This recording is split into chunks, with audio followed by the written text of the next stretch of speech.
We are live. At least I hope we are. Hello, everybody. Good evening and welcome to Abnormal Alabama. Tonight I'm doing something a little bit unique. I'm including for the first time my channel, My Haunted Dolls on YouTube. I keep meaning to include my channel on this live broadcast list, but I keep forgetting to make sure we get those and get that channel included on here. But I have it on here now. Hello. Hello, how are ya? I'm good. How are you? I am doing well. I'm trying to figure out how to hook this up. Hold Well, on just a second, okay? Okay. So I want to welcome the My Haunted Doll YouTube audience, since they're now on this live stream as well. I got us on Abnormal Alabama, and I've got us on my YouTube channel. I've finally got it. Finally got my channel linked on here. I don't know why I haven't done that. Well, what's taking you so long, Kevin? I don't know. Well, you know, Kelsey's the master, so. I don't think he's feeling too well this evening. So, if you guys want to keep him in your thoughts and maybe send him a few bucks, I don't know. He's out partying somewhere. Just buy a wish machine at the Wish Doctor. Yes, buy a wishing machine. In fact, let's see, where's that scrolly moly thing? I can put that on here. Oh, here we go. Banners. Let me put up here his Wish Doctor thing. Here it is.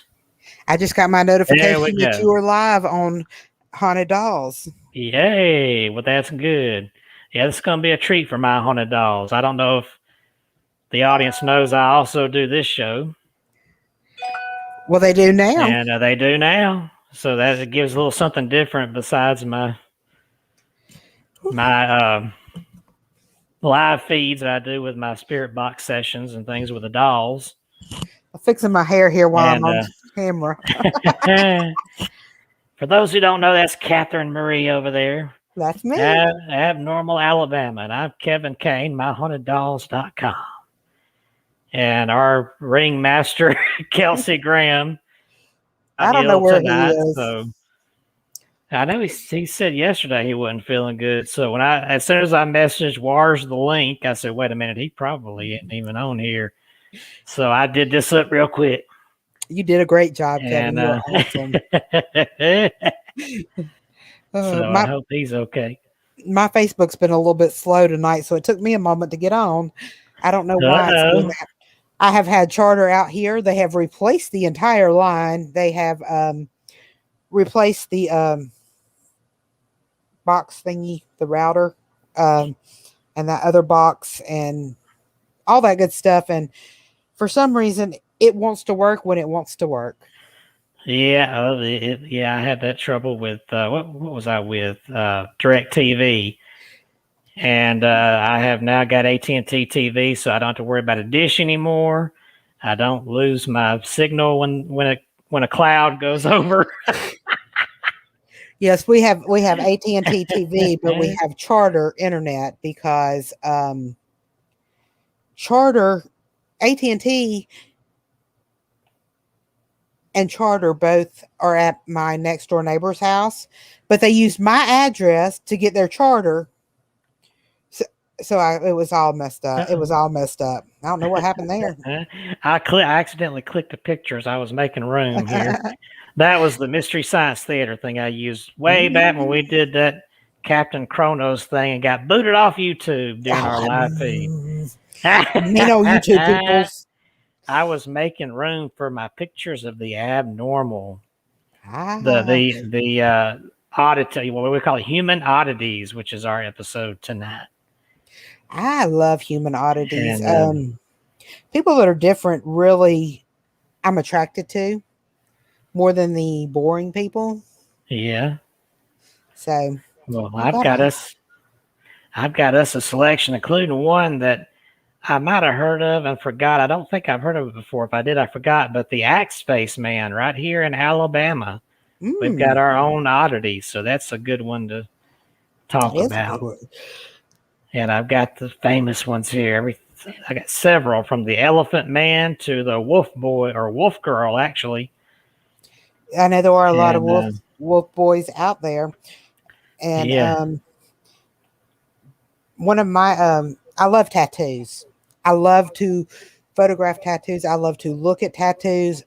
I personally do not have any tattoos, but there's a reason why I don't have tattoos. It's not that I don't absolutely just adore them and love them. Catherine is terrified of needles. I'm talking about absolutely terrified of needles. It is actually I'm going to make up some disease. I have needleitis. If you come at me with a needle, no, not happening. But I think the artwork is beautiful and amazing, and I get to photograph somebody this weekend with some amazing tattoos, and I'm so excited. Sorry. Oh, Yes. well, you sound very excited then.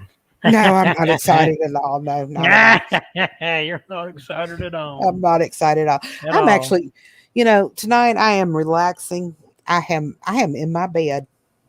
I'm not gonna lie. Oh, well, look at you. You're not even in the car this time. I, You're in I am not the in the car. I'm hoping the internet stays on and I can have great service sitting right here in my little bed, relaxing bed. after a long, wonderful day.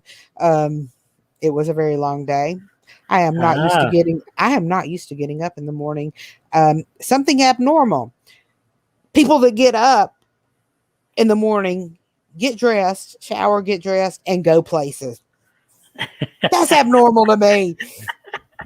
I'm one of the, I might roll. I wake up. I wake up about 4:30, between 4:30 and 5:30 every morning, but I do not like getting out of bed until 10, 11. Hey, crazy yeah, girl, oddities and yeah. adventures. Good evening. How are you This doing this is evening? one of my haunted doll viewers there. Hello. So that this It's is nice to new. meet you. This is neat. We should have done this a while ago. That way we could get even Yes. more views to because I get a lot Yes. on the live feed. And y'all, those my haunted doll viewers watching, I am going to do a live feed this Friday of Patty Doll, my very first original haunted doll. I've, She's one I've of my favorites. I've not given that little baby girl attention in a long time. I need to give her some attention. Yes, how dare Daddy Kevin not give Patty Doll some attention? So I am going to do a live feed to let her just see if she'll play with the ball. And I've got a new, and some of my haunted doll viewers suggested this, and I listened, and I've got it. This new thing here. I don't know if you've heard of it or not. Uh, Necrophonic, the Mm. Necrophonic app I will have to look that up. for it is a $9 fee, but I've tried it and I got some stuff. I mean, it's a one-time $9 fee to buy the app, but I did as soon as I turned it on, I was getting some familiar voices out of here. So, oh, you got it. Is that a That Cabbage Patch or is that is that? that is an No, original 1984 Cabbage Patch. it is a Cabbage Patch. Okay. That is Oh, one of the originals. Try to get see his nose is a little different than the new ones. Okay, Jules, that's enough. The dog you hear y'all hear my dog going crazy over this doll. That is Juliet barking. Um, this is a new addition to my collection. Isn't he awesome. isn't he gorgeous? He even has on a It is. Garfield, let's see, a Garfield shirt. But that my dog is deaf and blind. So if y'all hear my dog right now, can you hear her? Yeah, we can definitely hear. She is laying by my bedside. She cannot see this doll at all, but she is going crazy because I have the doll sitting on me. So if you cannot tell, there is a spirit attached to this doll. And that spirit is I, Jeffrey. oh wow, Okay, I'm Jeffrey, gonna like see. Catherine Tucker Wyndham, Jeffrey. Yes, like Catherine Tucker Wyndham Jeffrey. Wow. But let me. She is just she's going crazy and she's like sitting here looking at this. I've kind of got it back now. I'm gonna put him back down beside me on this other side. Okay, Jeffrey, you can go back down and relax. Um, Juliet's just got her little nose up. I don't know because she is deaf and blind what she is experiencing when this doll is around and very close. I mean, like she's on the floor, I'm on a king size bed, and I'm at least 4 foot up in the air because I like a tall bed. Um, and there's nothing under my bed because I can't stand things under my bed. But you saw or you heard her having a fit because of the doll. So there's Yeah, definitely something attached to this doll. and the dog being deaf and blind, that kind of Hmm. kills that being a, I Yes. mean, something natural. That's Yeah. So I don't know if she's sensing the spirit or what. But we've kind of come across Jeffrey as doll's name, and I thought you'd be interested in my doll tonight. Um, yeah, because he is a little abnormal and an oddity because he is an original and he does not have the typical Cabbage Patch doll nose. And also, he is not signed by Xavier Roberts like the other Cabbage Patch dolls are. He is actually, I can't see it in the dark here. He is actually signed by the artist, original the artist. original Okay. artist of Cabbage Patch. Um, Wow. So it's a 1984 version. His little booties, his pants are falling off his booties. All right, Jeffrey. Oh, she is mad. She is walking back and okay. I've laid Jeffrey down, Jules. She can't hear me, but sometimes if I calm down or whatever, and I kind of let it calm, she is walking back and forth down here on the floor right now. Yeah. I can't put my computer down to reach her, or I'd pick her up, but I Uh, don't want her up here with Jeffrey because I don't want yeah. her to attack him. And Oh, Jeffrey's okay, but yeah. I will try to whisper some sweet nothings in her ear, and not that she can hear me, Yeah. but just try. But Well, that's kind of exciting that you did that on film, Jules. I'm really excited. I mean, she's just going um, back and forth. well, I'm getting a new addition to my collection I from, saw well, I that. shared it with you from Hawaii, Mm. and the lady that sent it says it's a very active, it's very tricky spirit and likes to, butt in on other sessions and flickers lights. And the ones I've had in the past that flicker lights, after a while being in my house, they would calm down and stop doing it. So we'll see about this one. I'm going to put it on live too, maybe in a couple of weeks after she settles in and see if she does anything, maybe flicker some lights and stuff. Hmm. That'll So be that would interesting. be interesting. That will be But interesting. I love when they flicker lights, and I've got to get me one of those cat balls because yeah. especially now my collection's kind of growing a little bit. I'm really impressed with how many I'm getting, and I'm just kind of acquiring them through other people that JD still gives me stuff every now and then. He's not really doing that well, so eventually I will have all of his collection, which Lord only knows what I'm going to do with it all. Because he's about like you, but he doesn't just collect dolls; he collects other haunted things too. And he's got several Dibbit boxes, and don't know where he acquired those from. But I don't know what I'm going. I'm gonna have a warehouse. Like I'm gonna have to buy me a mansion, like you did. I don't have a mansion, more of a long ranch home here. It's not. You know, I mean, I am looking at a place on the lake, which is going to be amazing because Mhm. can you imagine the haunted things in the lake? Yeah. People have died in this lake, and I may set some of the dolls that I know that are not spirited out, and Yeah. let's see if we can draw some of those spirits out of the lake and maybe let them rehome themselves into a doll. That would be amazing if we could do that, wouldn't it? Yeah, it would be. Um, and I've been having some strange dreams here lately. I had the most weirdest dream the other night. I don't know if I messaged you about it. I thought I messaged you and Kelsey both. I dreamed about a new game that was out, and it came in a Happy Meal from McDonald's or Burger King or something like this. I was tired. I was exhausted. Well, somehow it connected me to the sewer, and there was actually people living in the sewer. talking about some oddity dreams coming up. So if Yeah. anybody's a dream interpreter out there and wants to tell me maybe my life is going to the crapper, I don't know. I would like some dream forecasting there Yeah. as to what's going on. But That but is weird. it is weird.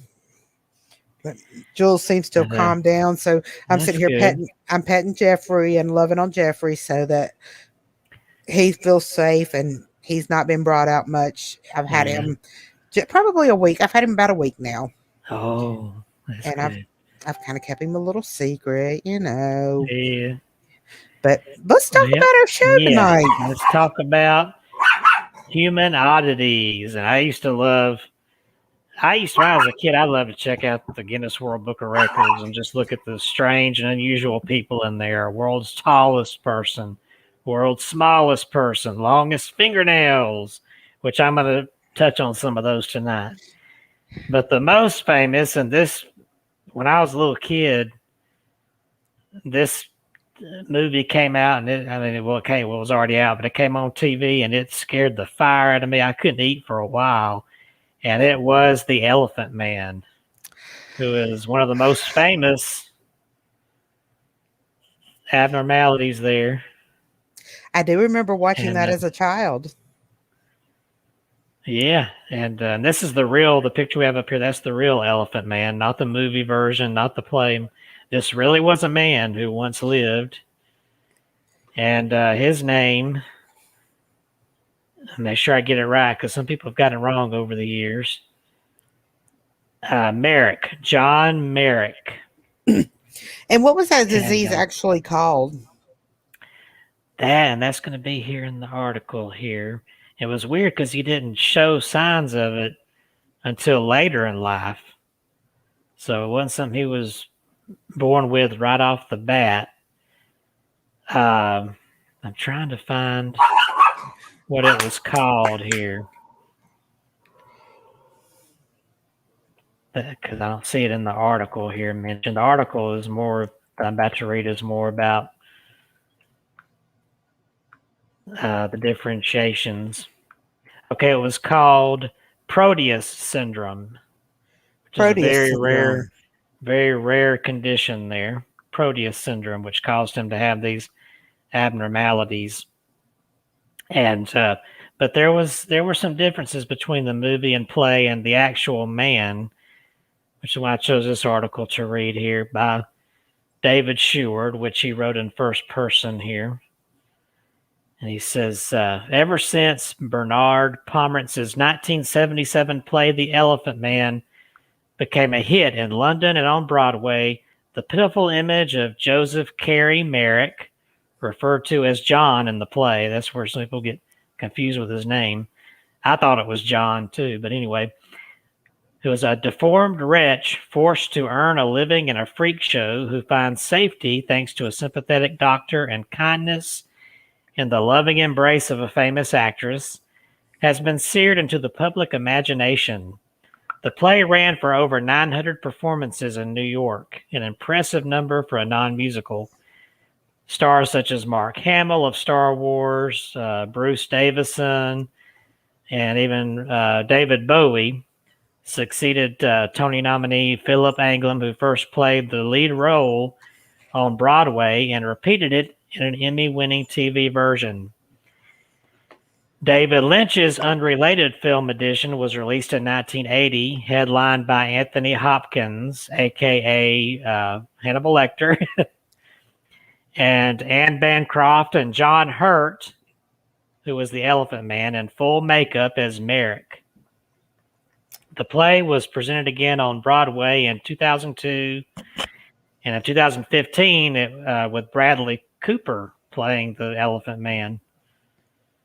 So Merrick has fascinated thousands over the decades, including Michael Jackson, who reportedly attempted to purchase the Elephant Man's bones from the Royal London Hospital, where he spent his later years. I remember that when Michael Jackson was trying to buy the Elephant Man.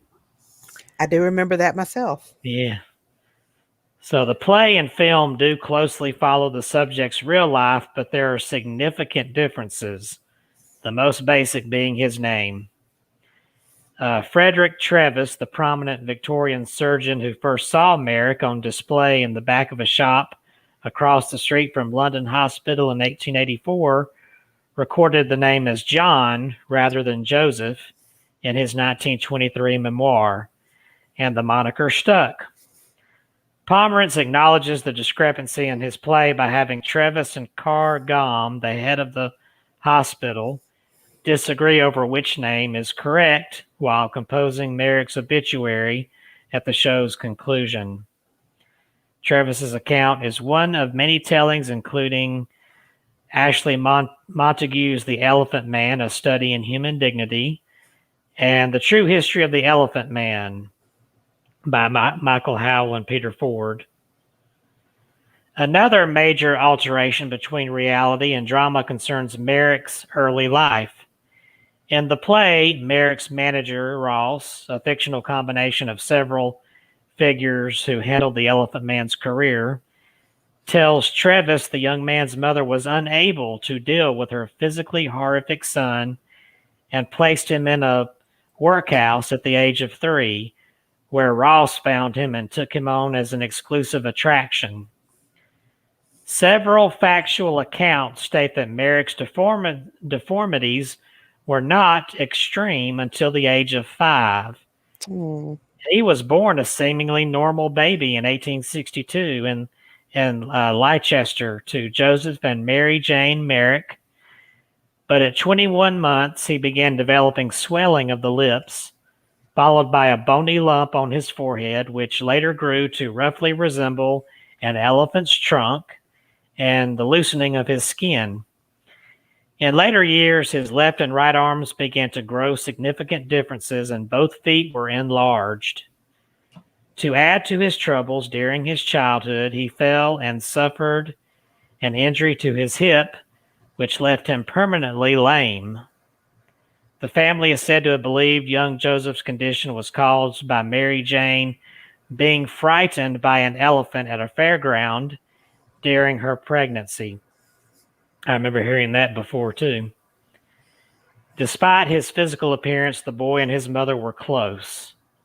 A former housemaid, she was also handicapped and had 3 additional children, 2 of whom died at a young age. She herself passed away in 1873 of pneumonia. Her death devastated young Joseph. Not only did he lose his closest friend, but his father, now working as a haberdasher, soon married the strict widow Emma Wood, who had 2 children of her own, and demanded that young Merrick leave school and earn his living. Amazingly, despite his growing abnormalities, he found employment at a cigar shop, but his right hand soon became too large to manage the delicate work of rolling cigars. So in order to earn his keep, his father got Joseph a hawker's license to sell gloves door to door. But, as you can imagine, his appearance frightened prospective customers, and his sales were dismal.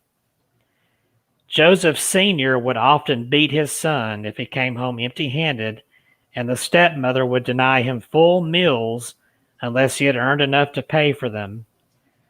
As a result, he ran away from home more than once. Fortunately, Joseph's uncle Charles Merrick, a barber, took his nephew in, but the deformed young man was still unable to make much of a living peddling gloves. After 2 years, his license to sell was revoked on the grounds he was terrifying the community. With no other resource, he went into the Leicester workhouse system, a Victorian institution for the poor and destitute marked by cruelty. And my camera is trying to fall over all of a sudden, so pardon me while I... Well, it could be a ghost in there pushing it over. Yes, maybe that little Hawaiian spirit has arrived ahead of her doll and is now messing with me. Could be. There we go. Now, guys, we're not making fun of these people. We're just drawing attention to the oddities and the special. Each person's special in this world, and we love everyone. And we're not making fun of these people. people back then and even now think that people, just because they do have these diseases right here, are odd and weird, but Yeah. they're actually wonderful human beings, most of them, and they're special. And people need to realize that these are humans, and we need to treat them with the utmost respect and love them just like we would anyone else. And I promise you, we are not making fun of them in any way, shape, or form. No.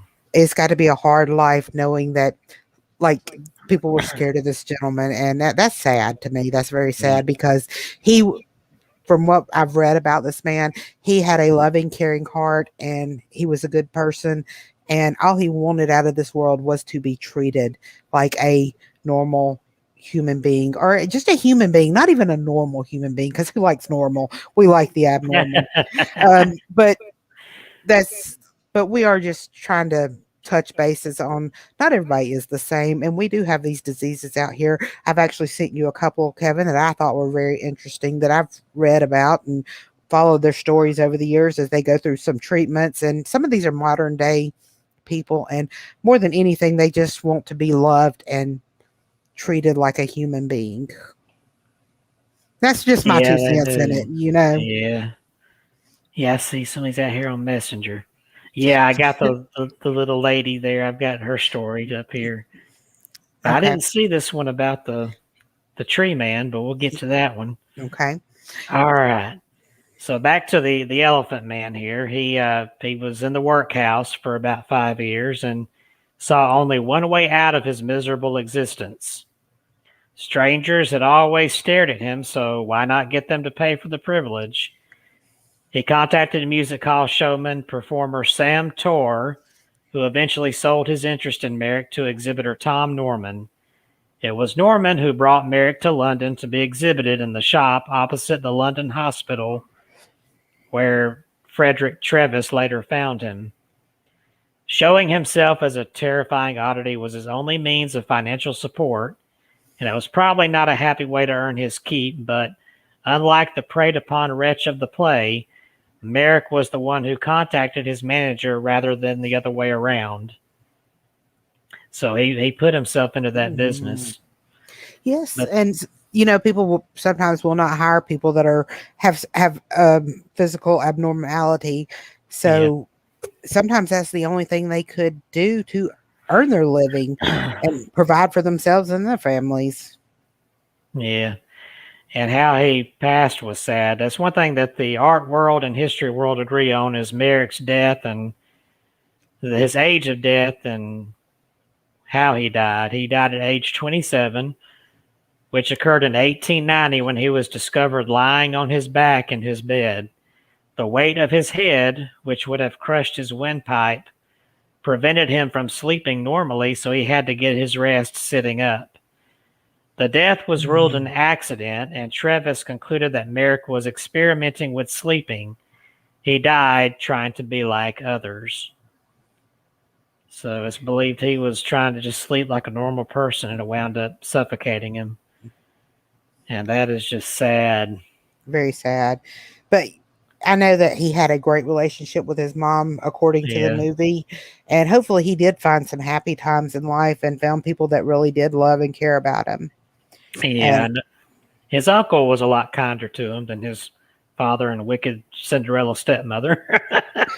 yeah, So, that's another oddity, is the stepmothers. yeah. But I told that one to kind of run into this other one too. We have, let me see if I can find him again. Well, I can find him right here in my story list. We have an oddity right here in our home state of Alabama. A man with a similar amount, I don't think his disease was the same, but he had a similar condition where he was physically deformed because of his condition. And I'm going to get the story up here. I had so many examples for tonight that I got to dig through them all here, That's okay. which is good, better than not being prepared. That's right. Not So I think they called this man Axe Face because of the way his face looked here. And I'm going to bring him up here. This is our Alabama oddity. Here's a picture of him right there. And this is William Dirks. And the other thing that's kind of scary is the way his face is dented in between his eyes. It's almost like he's got 3 eyes and 2 noses. It almost looks like he was part of a conjoined twin. Yeah. And that maybe he didn't separate completely. Yeah. But this is a story right here in Alabama. William Dirks was known as the man with 2 noses and 3 eyes. He was born in 1913 in northern Alabama with a hair lip and grew up on a farm without an education. Adding to his misfortune, Dirks suffered from frontonasal dysplasia, which worsened his cleft palate by creating a cleft through his entire face, like you see there. This gave the impression of 2 noses. In the book American Sideshow, showman Ward Hall described him as looking like he had been hit in the face with an axe, which is why he was also known as the Axe Face Man. Dirks left the farm by the age of 14 and began exhibiting his most unusual face in sideshows and later at Hubert's Museum in New York City.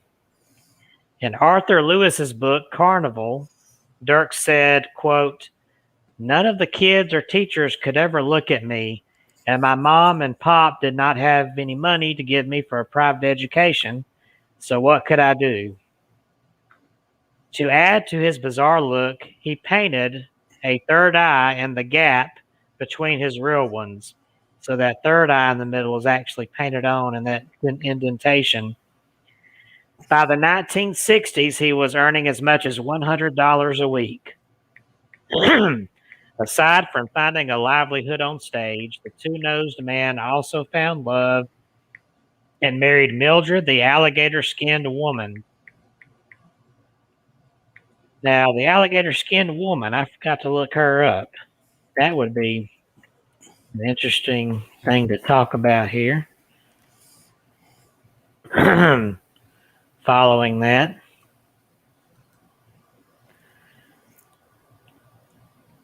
Have you ever heard of a thing called Sanfilippo syndrome? I have not.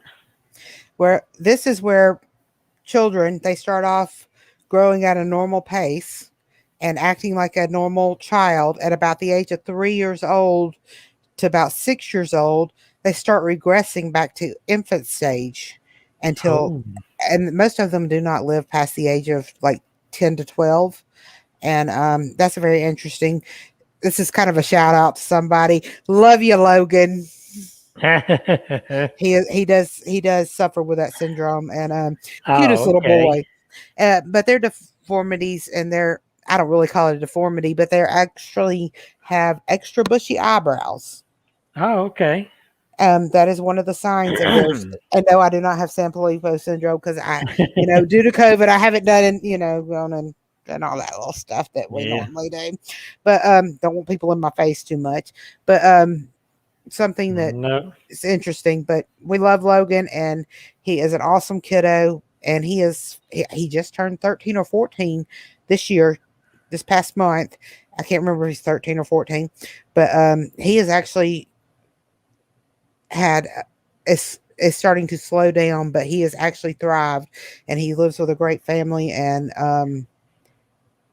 he has the syndrome, but his twin brother does not. So that's an interesting thing to come about, but But Sanfilippo syndrome, if you guys want to look it up and find out all the interesting things that come along with it. Hey, alligator guy or alligator woman. Yeah. Does she carry an alligator bag like the lady did do you remember that? Do you remember the lady in the book that carried the alligator bag? I think it was the maid. I can't think of her name. I'll think of it in a minute. I'll look it up. Well, our next one, our next human oddity here is a man that in urban legend was known as Charlie No Face. And what did I do with his story here? I can pull it up pretty easy if I don't find it on here. Amelia Bedelia, I think, is the one that carried the alligator bag. Oh, okay. That's I something from didn't. our childhood, maybe our parents' childhood. Yeah. It's an older book, but I read a lot as a kid. I still read a Yeah. lot. All right. Now here's the story I had for Charlie No Face, and I've got his picture here, right here. People thought this was just an urban legend, but it really was a man. His name was not Charlie, though. The man may have, here's the article about him. The man may have nearly burned alive, his face melted like candle wax. He might have been struck by lightning as a boy. His skin could have been turned a radioactive green from a horrible accident at the Duquesne power plant. Some even said he was a specter doomed to stalk desolate western Pennsylvania highways for all eternity. The details changed depending on who was telling it, but everyone growing up in the Pittsburgh area heard a story about Charlie No Face eventually, also known as the Green Man or the Monster of Beaver County. 300 miles away in New Jersey, I learned about the legend from my dad, who'd grown up in Beaver Falls, Pennsylvania, not far from the tunnel Charlie No Face supposedly haunted. I assumed it was just another dad yarn, not unlike his tales of being a top secret Green Beret, which he wasn't, and winning Olympic gold in weightlifting, which he didn't. But then I got a computer and promptly found some pictures, and I'm sorry I doubted him. My dad even claimed to have met Charlie No Face when he was 13, and today he still says it was the most terrifying moment of his life. Picture the subject of one of the most notorious urban legends of your generation sitting beside you in the back seat of a station wagon, casually sipping a domestic light beer through a bendy straw. But he was more than just an urban legend. He was a man, and his name was Ray. This story is true. In early August 1919, 8-year-old Ray Robinson was walking with his sister and a few friends in Newcastle, Pennsylvania, when they noticed a bird's nest perched atop a tree next to an abandoned trolley trestle. Wanting to get a closer look, Ray climbed up, but he accidentally touched a wire that had once powered the trolley. Almost a year earlier, another boy who'd touched the same wire died after 2 painful weeks, yet the power line was still active when Ray reached it. He was severely electrocuted. His nose, lips, ears, and eyes were all gone or misshapen. His arms were maimed. One of his hands was blown clean off. His suffering was unimaginable. Somehow, he survived. Doctors marveled, but Ray did not have much of a life after that, at least for a while. If you look at old Victorian homes, so many of them have isolated rooms with drains and plumbing and everything you need to live right there, said Tricia York, a documentarian who spent 3 years researching Robinson for an unreleased film about the Green Man. Back then, this is where families kept children like Ray. Things were different, and they kept people who were different hidden away from the world. Ray was not exactly mistreated, but he did get isolated and ostracized, even by his own family, who would eat separately from him. He tried to make the best of it. An avid baseball fan, he listened to every game he could pick up on his radio. He learned to read Braille and how to make wallets and doormats out of old tires. When he became a man, his family fashioned a small apartment for him out in their garage. He managed to dodge notoriety until he began craving a respite from the prison of his life that his life had become. He started walking the local highways, always alone, always at night. This is where the man becomes the legend. Elwood City, Pennsylvania isn't exactly known for its nightlife. When Maya Ranchud was in high school in the mid-2000s, she spent more than a few boring Saturday evenings in her boyfriend's Emerald minivan looking for Charlie No Face along Route 351 and in front of Piney Fork Tunnel, known locally as the Green Man Tunnel. That's not too different than teens like me back in New Jersey half-heartedly shining their flashlights in the Pine Barrens to flush out the Jersey Devil. You expect some cheap thrills on the back of folklore and not much else. Everyone grew up hearing about the Green Man, Ranchod told me, but it's one of those things where you don't really think you're going to see anything. It's a ghost story, something your parents talk about around a fire pit, but we still did it, and it was still scary, even though we knew it was not real. People have been looking for the Green Man for almost 100 years. If you had the guts, you went out and you tried to find him. On the night in the late 1960s that my dad met Ray inside that station wagon, he'd been night swimming at the local pool with some friends who were curious about the legend they'd heard about over the years. Though my father was unsure who or what Ray was, he had certainly heard the stories. Everyone had. Ray developed a reputation for walking around Route 351 and neighboring roads in Beaver County at night. Obviously, the way he looked garnered some attention. Rumors spread, people started to actually seek him out, and for many, he embraced that. He loved to smoke. He loved to drink. These late night encounters became one of his main connections to the outside world. Though for Ray, that wasn't always a good thing. Not everyone who tracked down Ray on those backcountry roads was content to share a beer with him, take a picture, and move on. As anyone who has gone through life being different knows, and as Ray certainly knew, the world can be a cruel place. People would beat him up, they would urinate into beer bottles, then give it to him, so he never drank an open drink. Sometimes people would pick him up, drive him to the middle of nowhere, and toss him out of the car. People were just so cruel to him, and he never understood why. So when a car would approach him as he walked by, Ray would stop and wait nervously for what might come next. The sound of tires and engines made him skittish. Rumor had it that Ray even carried a pistol in his belt after one particularly nasty encounter. So my dad and his friends gunned it for Wallace Run Road, packing Green Man bait, which was a case of beer, a straw, some cigarettes. When they eventually found Ray, they pulled the station wagon up next to him as he walked. The driver, who said he'd met Ray once, hopped out as my dad and the others in the car watched through the fog. When Ray climbed into the car, my dad screamed. Can you blame him? Ray's blank face glowing off the dashboard light was like nothing he had ever seen before.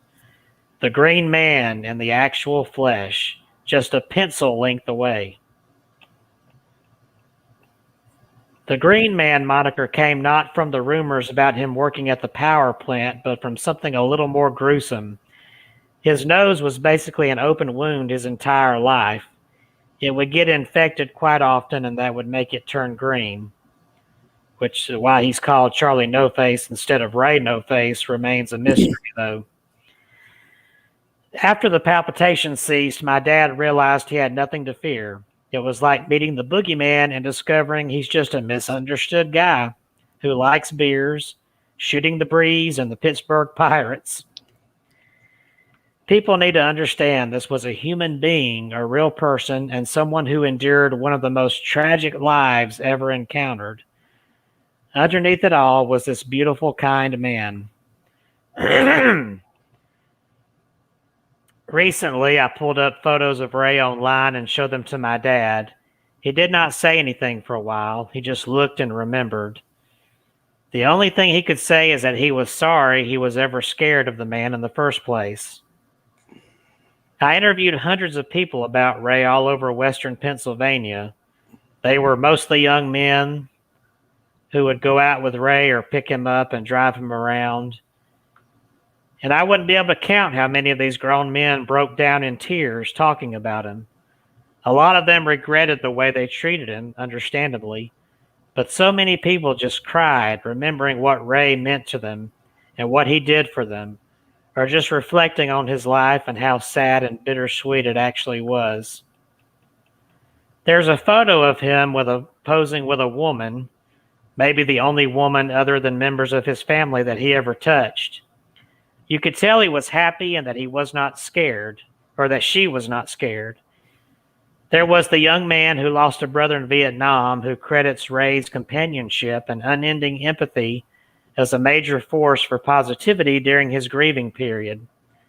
He taught countless people who would spend long nights sitting in a car or on a porch with him about the virtue of looking past the superficial, of swallowing fear and abandoning preconceptions. He showed so many people that it was okay to be different. He actually changed lives. And through it all, Ray was never angry.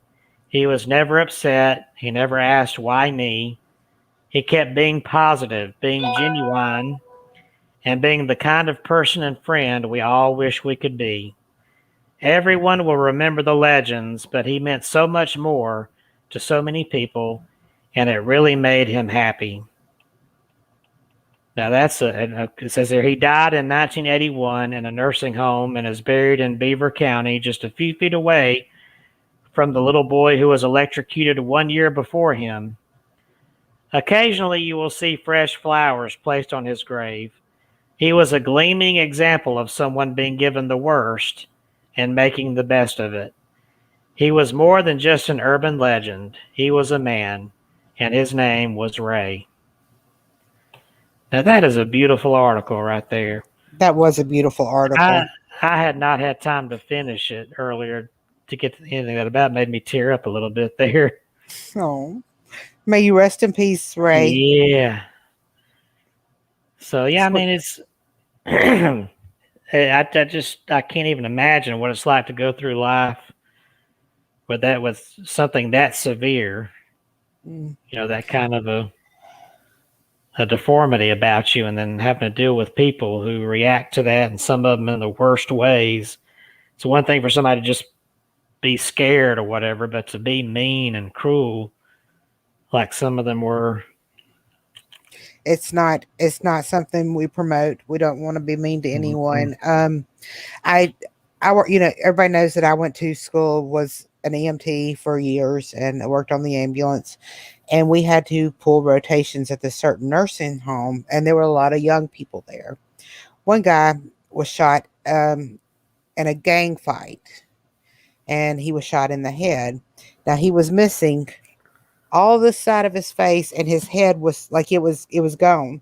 It was sunk in, but he was still a human being. He still had a personality, and he was funny as all get out.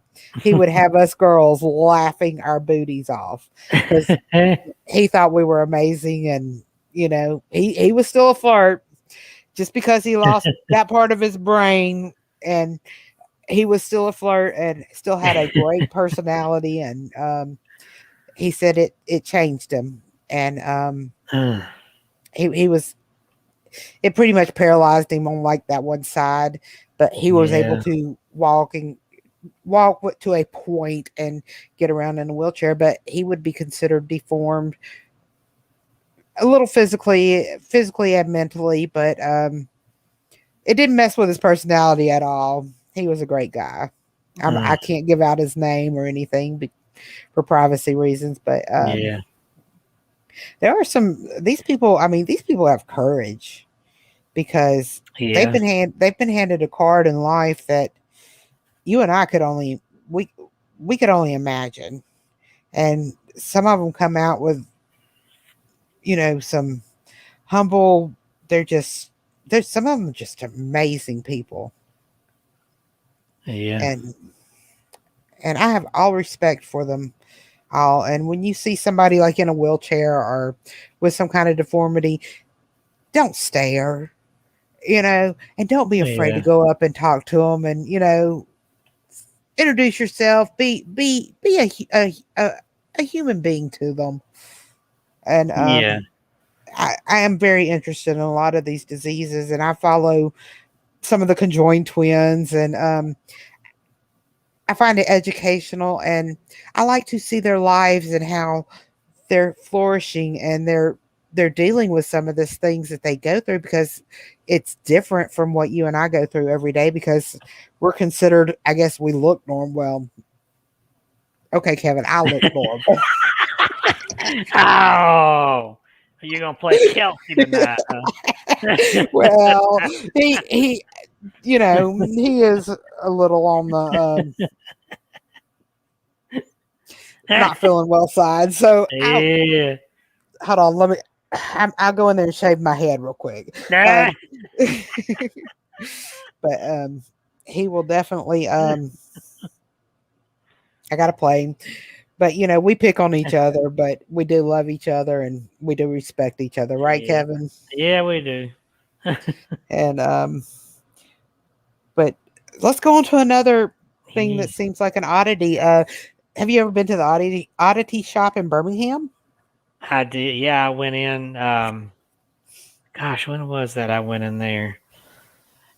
It was. I think it was back. When I was still doing those haunted Birmingham trolley tours. Well, turned into a bus tour, and we were going to make it a stop on our route there. But I went in when myself and a few of the group members went in to check it out before we did that. And so I've seen some of the oddities in there. I know about his haunted toilet bowl Oh, I didn't know he and had a all haunted that. toilet bowl. Yeah, he had. I don't know if it's like a display artifact. It might be the actual bathroom in back, but he talked about that. But yeah, he has that real human skeleton and. Hmm. I use that haunted Uh, toilet bowl if that's the toilet. he just said it would just often just flush on its own. They've seen the handle jiggle and all this stuff, and it's just Mm. it's Mm. probably something attached to one of his oddities there.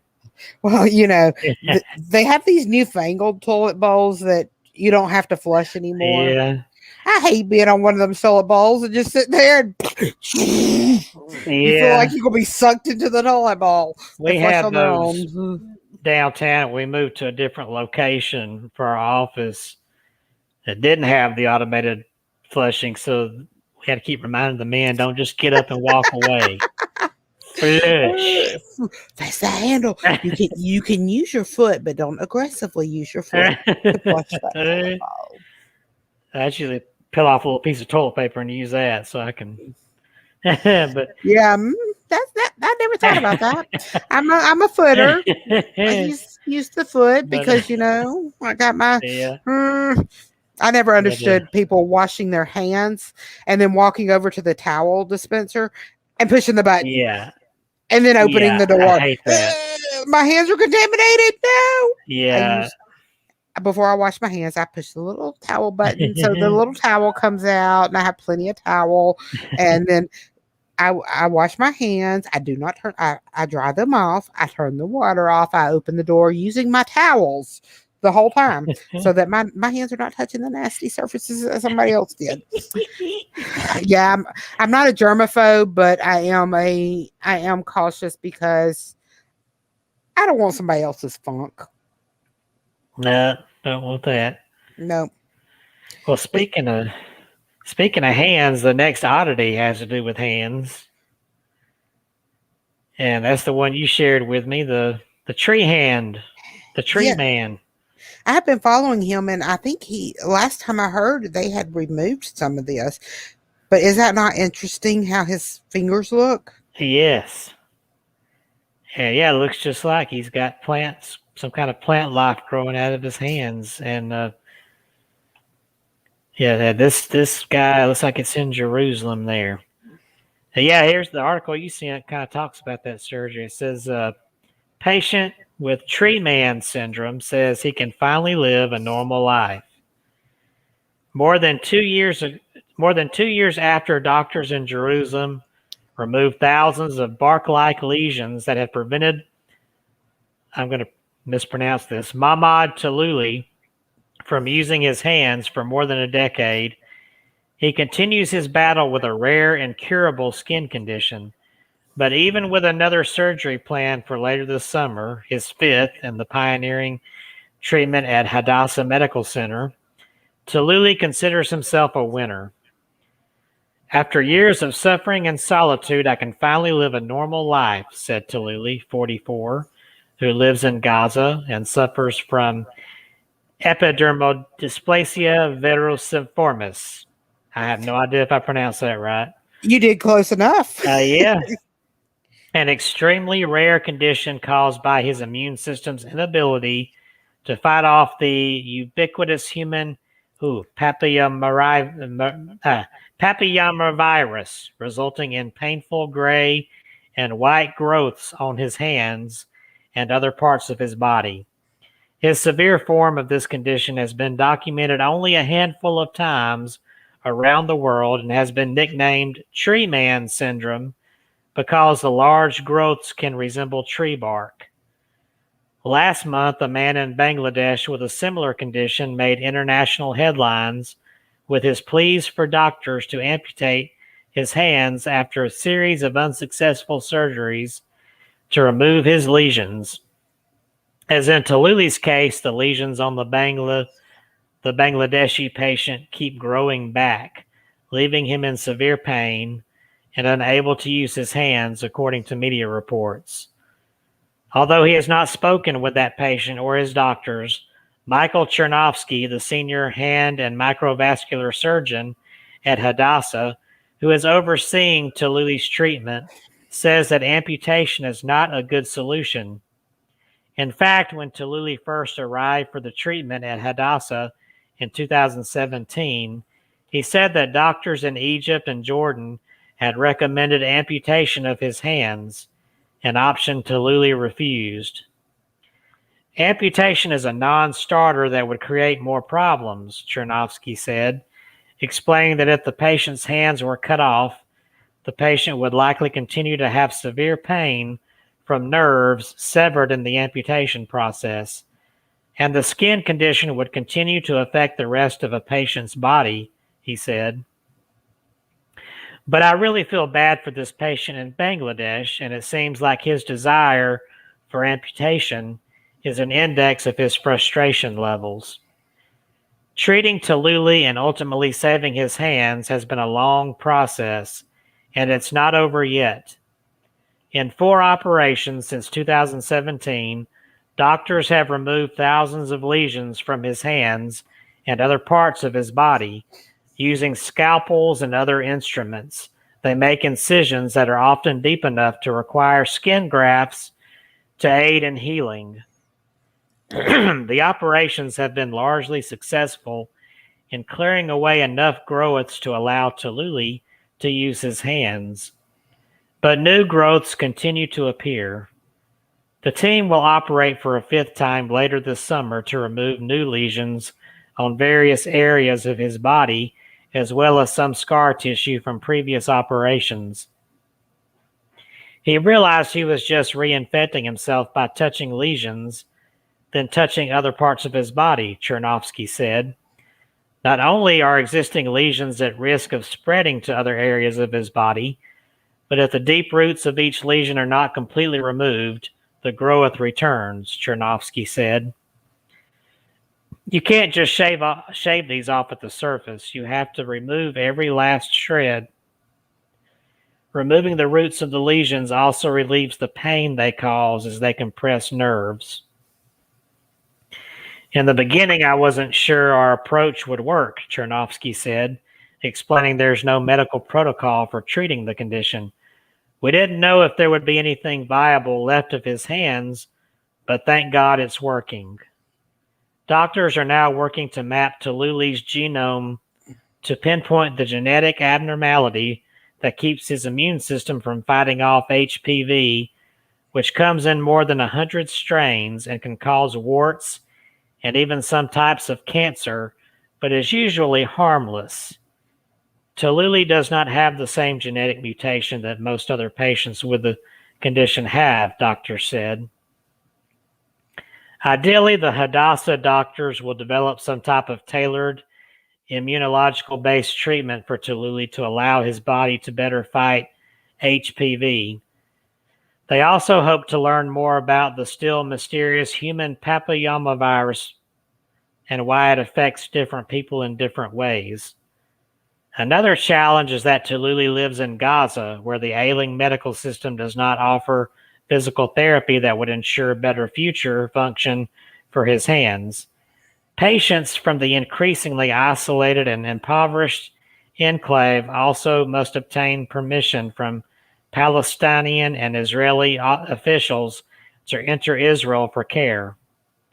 Tululi's case has been approved so far, and he is thankful for the treatment. The surgery has completely changed my life, he said in response to questions submitted by email. I can play with my children. I can go to family events.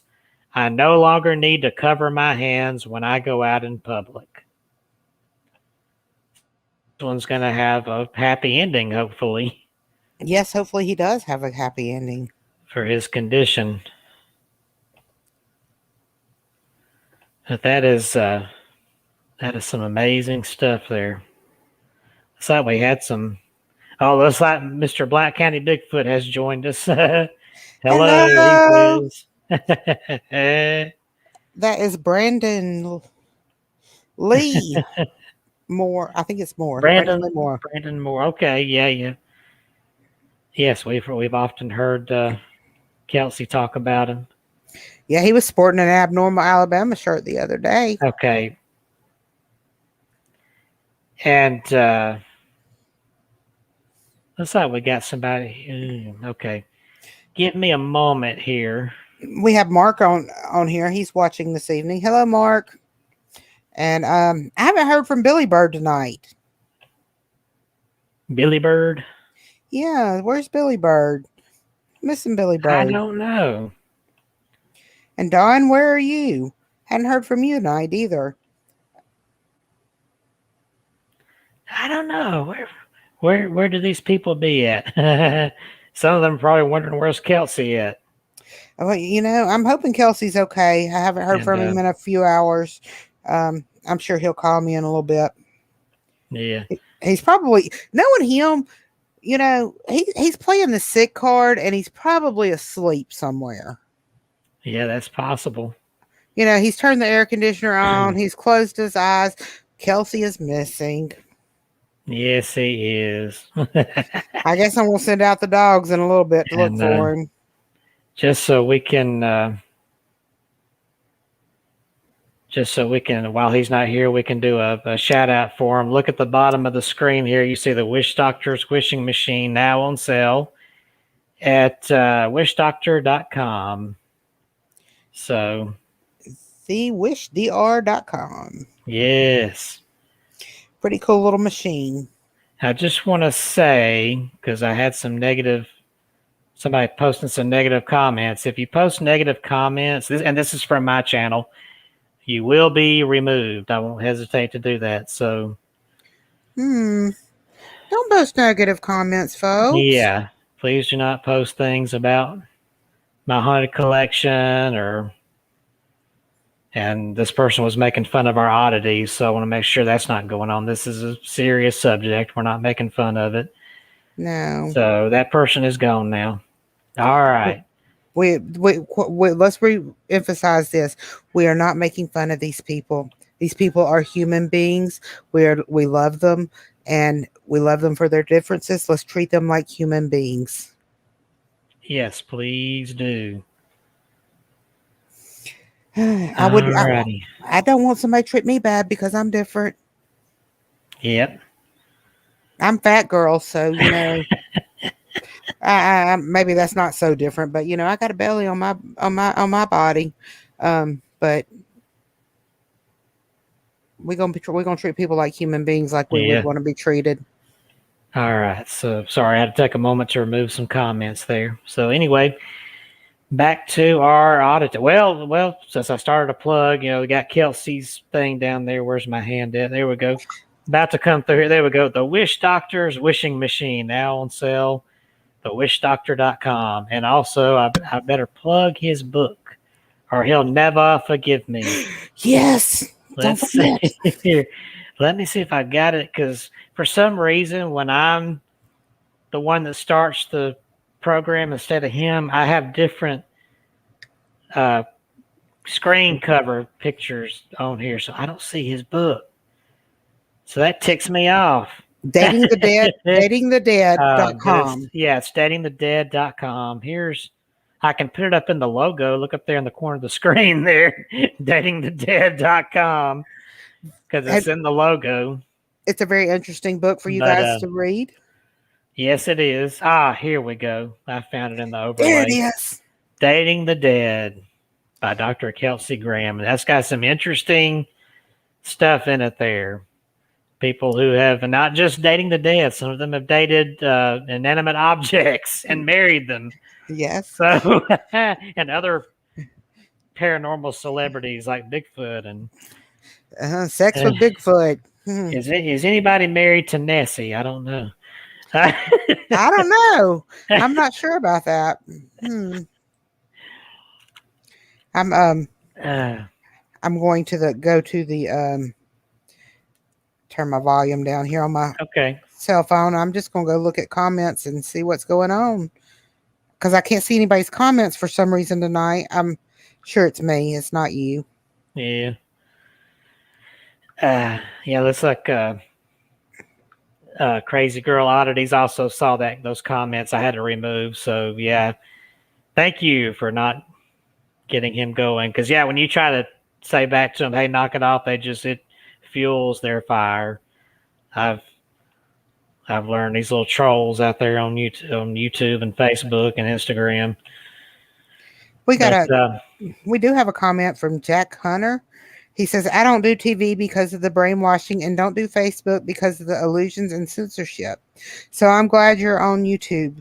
Else I'd miss the Wish Doctor. I'm sorry the Wish Doctor is not here with us tonight. Yeah. But he should be back next week. I hope so. If he doesn't contact me later this evening, I'll send the dogs out after him to find him." Who let the dogs out?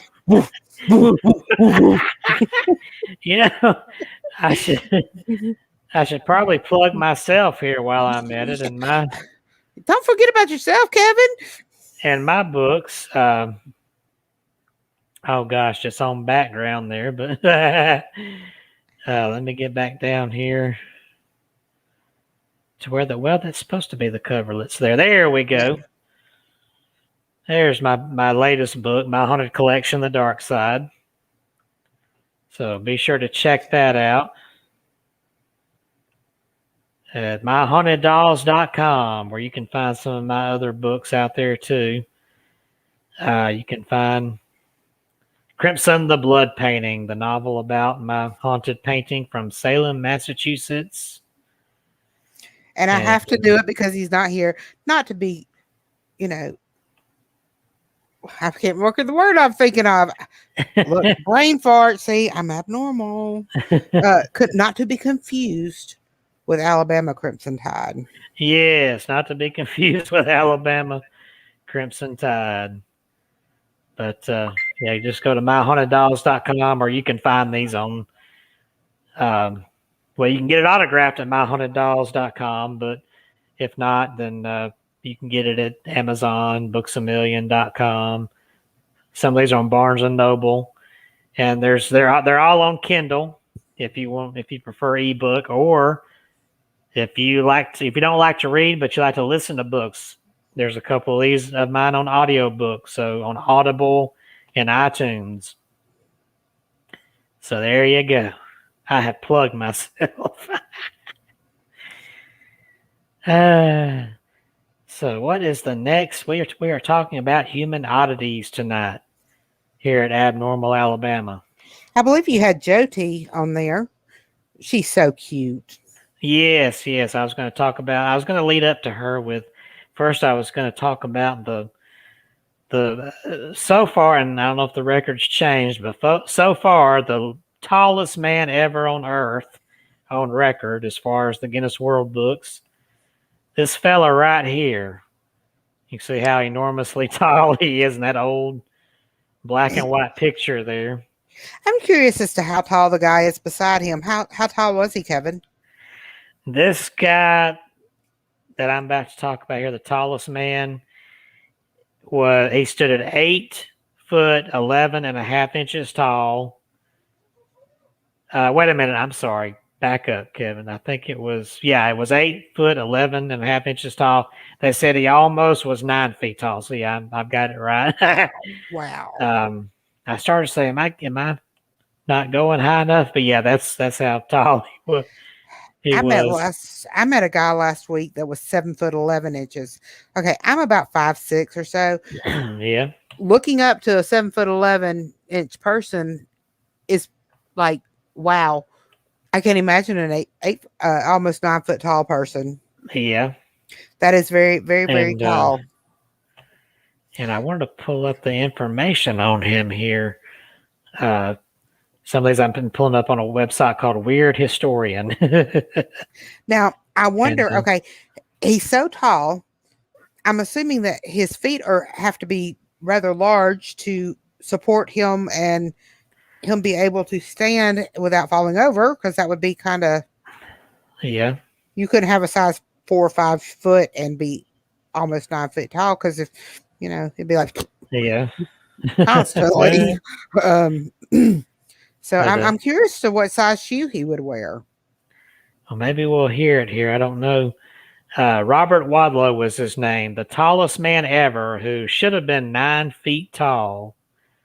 I owe my fascination with the odd and unusual to Robert Wadlow. As a kid growing up, I used to love the first chapter of the Guinness World Book of Records, The Human Being. I remember that too. I'd stare in wonder at the pages featuring Wadlow. As the world's tallest man ever, he stood 8 foot 11.5 inches tall. He would have hit the 9 foot mark if it hadn't been for a blister on his toe. Known as the Gentleman Giant, Wadlow was born in Alton, Illinois, on February 22nd, 1918, and weighed a normal 9 pounds. An overactive pituitary gland soon made the rest of his life anything but normal. He quickly grew into a big baby, weighing 62 pounds by his 6th month. At the age of 5, he was already 5 feet 4 inches and 105 pounds. When Robert was 9, he would carry. When Robert was 9, he could carry his 150-pound father around like he was a puppy. Wow. By 13, he was easily the world's tallest teenager at 7 foot 4 inches. That's age 14 or 13. And he's still not finished growing. In 1936, Wadlow graduated and attended Shirtlift College on a scholarship. He hoped to enter the legal profession. Instead, he began making public appearances for shoe companies in order to receive his custom-made 37 AA shoes for free. So he wore 37 AA. That is unheard of. Well, I did look up. He also holds the world's record for the largest feet, and his feet were 18.5 inches wide. Wow. So, Or long. Was that long or wide? it didn't say. Long. It says, long. Yeah, it's got to be long. 37 AA shoes. Other types of companies also used him for publicity. An advertisement for a store called Gately's gave away a $7.98 electric clock lamp to every customer Wadlow greeted. Let the world's biggest boy give you the biggest free gift we've ever offered was their slogan. In the beginning of July 1940, Wadlow appeared at a festival in Michigan, sponsored by his shoe company. A fatal sore formed under a leg brace, causing an infection to set in. Local hospitals were unable to properly accommodate him, allowing the infection to linger. As it worsened, he developed a fever of 106 degrees. Doctors finally performed a minor surgery and gave the giant a blood transfusion, but it was to no avail. Sadly, Robert Wadlow died on July 15 at the age of 22. He had still been growing at that time. And you can read more about him in the book American Sideshow. So, as far as I know to date, he's still the tallest man on record, even though he's no longer alive. We've got a new tallest man, but not quite that tall. Now, the person with the next largest feet is a Jason Orlando Rodriguez Hernandez, and his feet are only 16 inches long, and he wears a size 26. So that is the next biggest feet around. I wonder if they're related to Big Feet. I don't know. Because they say Bigfoot's 8 foot tall and has big feet. I don't know. But they weren't. I don't think either one of those guys were hairy or smelled bad. Well, now we can get to the world's shortest man on record at the other end of the spectrum. Look at this adorable fella here. He's so cute. Yeah, that's him standing. Well, his legs were. I think he's standing. His legs were really small, almost like little balls under him. So that's him next to his little certificates he received, I guess, from Guinness World Book of Records or from wherever it was. And let me bring up the article here, read a little bit about him. Unfortunately, I know he's passed. He did pass away. Last few years, I believe. Yeah. Oh, where is my story on that? I'll just pull it up on here. Oh, I know where it is. I think this is one of the ones I had bookmarked. Here we go. His name is, I'm probably going to mispronounce it, Chandra Bahadur Danji. He was the shortest man in recorded history for whom there is no irrefutable evidence against that, measuring at 1 foot 9.5 inches. Danji was a primordial dwarf. He broke the record of Gul Muhammad, who was the original smallest man, who was at 1 foot 10 inches. Danji came to the attention of the media when a wood contractor saw him in his village in the Dong district of Nepal. He was awarded the title of shortest adult human ever recorded after his height was measured in February 2012. He was subsequently included in the Guinness World Records. 3 of his 5 brothers were less than 4 feet tall, while his 2 sisters and 2 other brothers are of average height. Danji was born on November 30th, 1939. It's unknown what medical condition limited his growth. He lived in a remote village approximately 250 miles away from Kathmandu, Nepal's capital. Before being recognized by the Guinness people as the world's shortest man in 2012, he had never left his home village.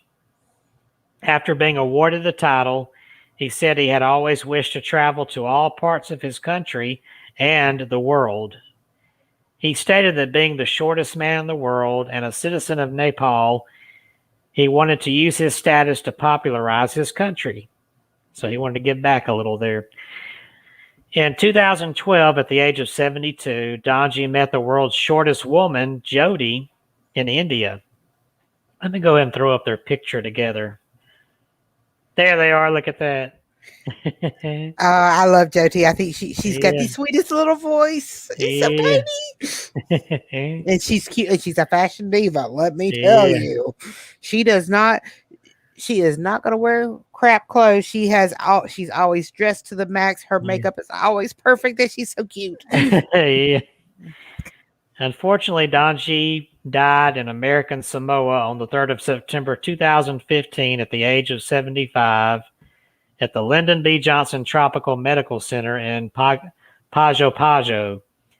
His exact cause of death was not disclosed, although the Kathmandu Post reported that he had previously been suffering from pneumonia.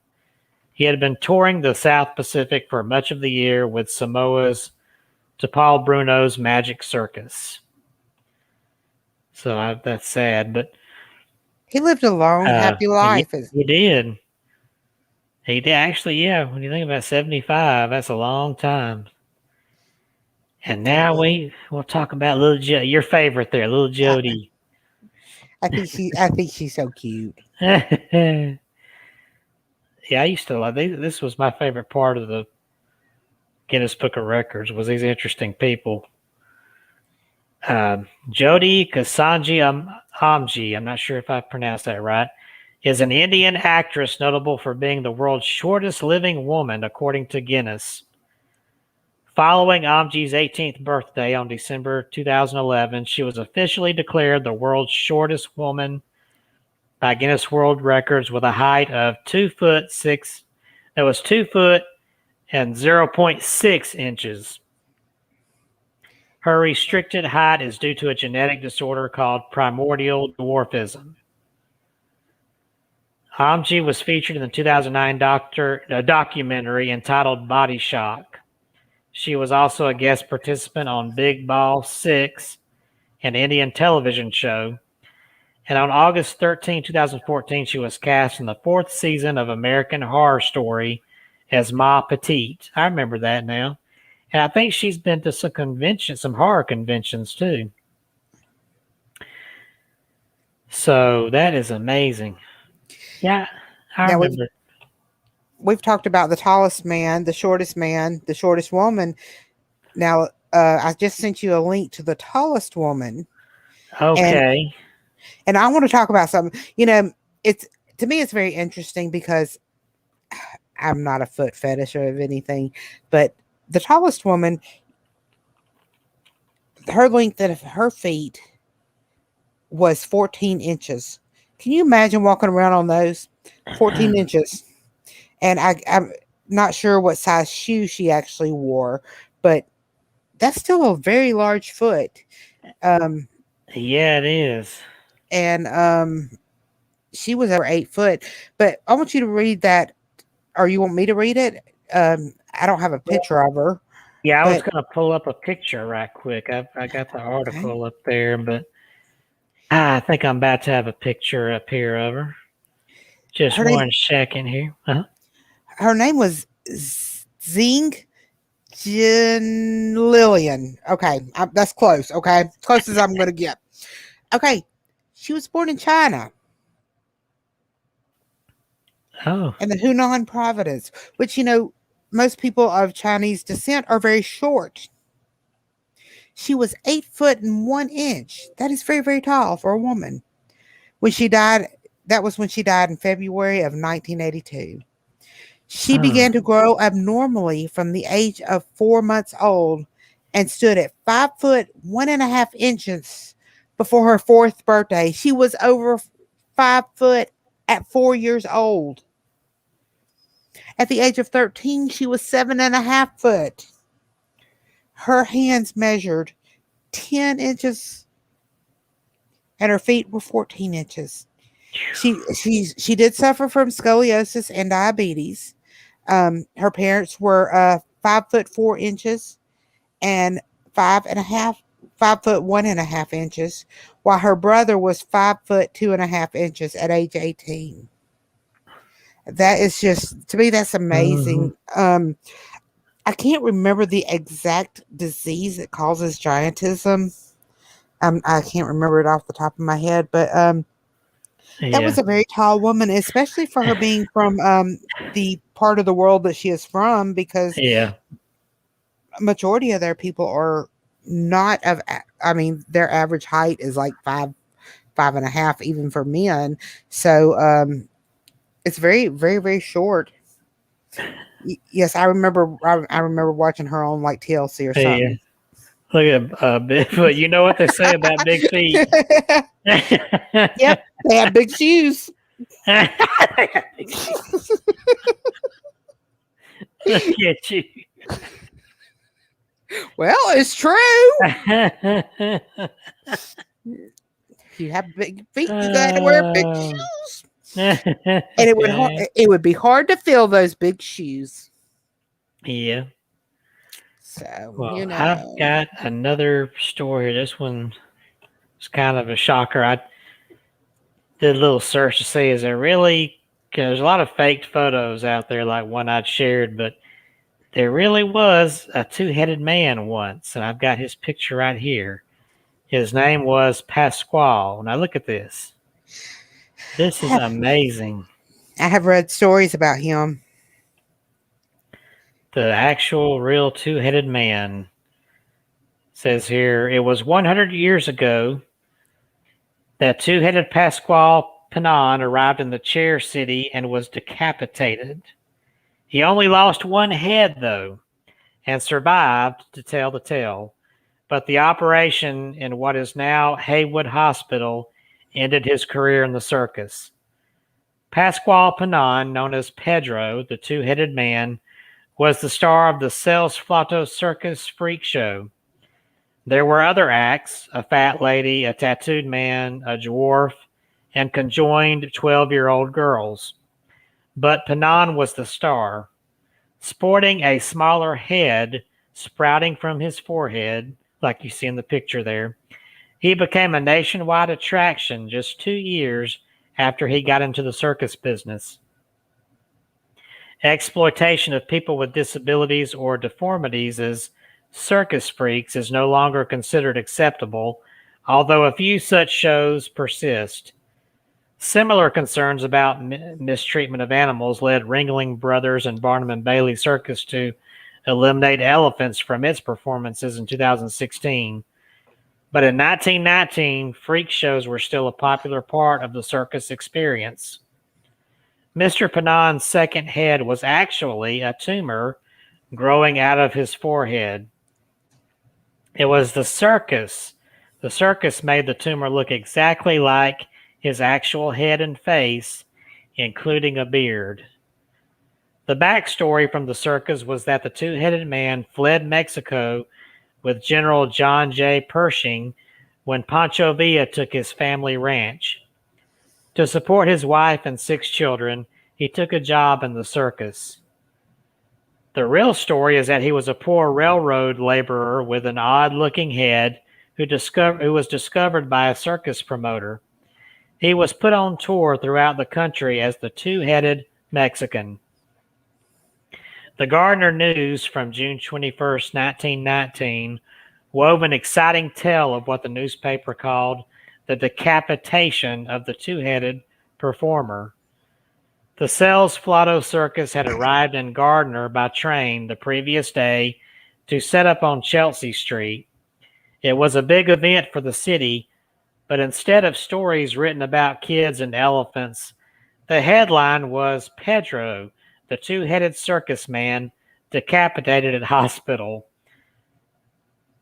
He is deprived of livelihood. When the circus arrived in town, Dr. James Waters, a Gardner physician, was called to check on Mr. Pinon, who was unable to leave his bunk on the circus train. He was suffering severe headaches. Dr. Waters attended to him, and the hope was he could still perform. The bad news came in the second examination. Dr. Waters had him taken to what was then known as Henry Haywood Memorial Hospital, where it was decided the tumor had to go to save his life. During the operation, the two-headed man remained conscious, numbed by Novocaine. The show went on, but not with its most popular freak show performer. Mr. Panan was lucky. He did not suffer brain damage because his brain was separated from the tumor. What he did suffer was the loss of a career. After he recovered, he returned to Mexico and retired from the circus life. And that's the story of the alleged two-headed man. Hmm.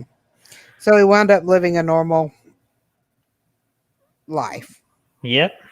After And that was removed. now, speaking of the circus, when I remember going as a, you will say young teen. You know, the last oddity that I remember seeing at the circus was a unicorn. Hmm. I saw a real live unicorn. Apparently, it was a deformed goat or something that had a horn growing out of its head, the middle of its head. It only had one horn. Uh, That was Ringling Brothers. Ringling Brothers is no longer in operation. I think they lost a lot of due to losing the animals. But yeah. but the elephants were always my favorite. Thought they were just so cool, and they're smart. Yeah. But but I guess we have changed over the years, and oddities are no longer considered acceptable, socially acceptable. Yeah. And that's a reminder: we are not making fun of these people. We're just drawing attention to them as human beings, and we do love and care about them. And may those that are no longer with us rest in peace. Yes. And on that note, you mentioned this is one of your favorites here. I want to make sure we squeeze in. Who we Now got? we've heard, I've heard multiple stories about werewolfism and the wolf boy, but there's actually a story out here now. Where the heck did it go? About a wolf girl. I have So not seen the Wolf Girl, but I am excited to see about her. I know yeah, ab- I know about the two boys. I believe they live in South America somewhere, Central South America. I can't remember exactly their names, but I have watched stories on them, and they are very interesting. And they actually embrace their wolf, like their facial hair. yeah, Um, they actually grow hair all over their face, and it's really cool because it kind of follows their nose, and they're cute. They're very cute. mm, They do very much resemble what we would consider probably in our storybooks werewolves. yeah. I know I'm talking a lot. I miss Kelsey, so No, it's okay. somebody's got to do all the do some of the talking because he's not here, and I got to take up the slack for him. Slacker, Yeah, I'm think trying you to could have find. a vacation without us? Trying to find where the story went to about Alice the Wolf Girl. I've got the picture there. I'll go ahead and show her picture. I don't know. Is that it? No, that's the tall man. But I don't know what happened to the story. There she is. There's the Wolf Girl. Uh, Her hair is beautiful. I'm assuming yeah, this is an older picture. I'm assuming she's no longer on this earth. yeah. I just wish I could stink and find where I put the story at. Uh,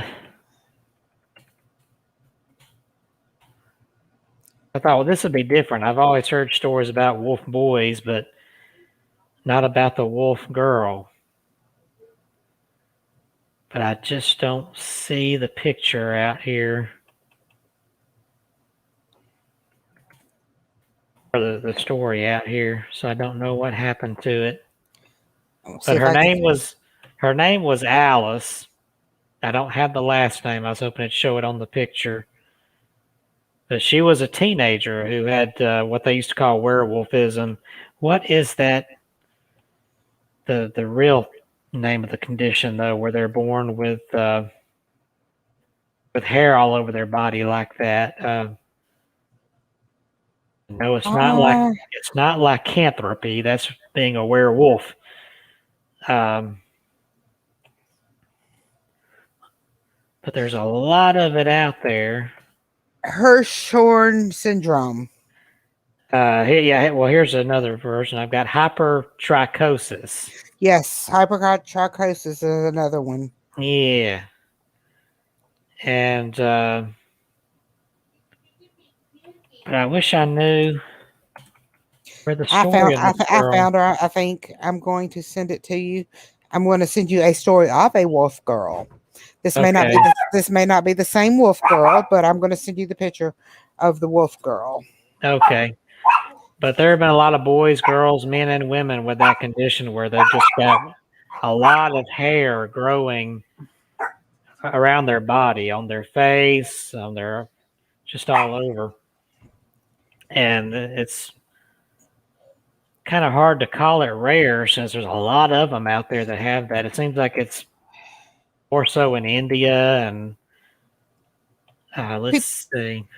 People with maybe a little more melatonin in their skin, Yeah. and South America, India. Yeah, this is a different girl here because this is more modern. Oh, but she's so Um, pretty, isn't yeah, she? I'm gonna get her picture saved here. Well, it's not She letting me save her picture, but I can tell the story. she's a very Um, pretty little girl. I will post it in the comments. How about that?